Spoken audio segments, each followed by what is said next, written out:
দিনৰ পিছত আকৌ দেখা পালোঁ।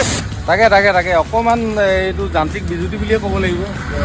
অলপমান এটা প্ৰব্লেম আছিলে আৰু মোৰ নিজৰ পাৰ্চনেল অলপ সমস্যা হৈছিলে, তো সেইটো কাৰণে প্ৰায় 2 মাহ দিন বন্ধ থাকিলে। কিন্তু 2026 চনৰ এই জানুৱাৰী মাহৰ শেষ হ'বলৈ হ'ল আৰু এতিয়া ফেব্ৰুৱাৰীৰ পৰা নতুনকৈ আকৌ ভালকৈ কাম আৰম্ভ হৈছে আৰু আজি কালিৰ পৰা আৰম্ভ কৰিছোঁ। তো কালিও ধুইছোঁ, আজিও তেনেকৈ গাড়ী আহিছে, ধুই থকা হৈছে। তো ৰাইজ আহিব, আকৌ আৰম্ভ হৈ গ'ল আমাৰ গাঁৱত। মানে আপোনালোকে টাউনত যাব নালাগে, গাঁৱতে আপোনালোকক আকৌ সুবিধাটো কণ্টিনিউ কৰি দিছোঁ মানে।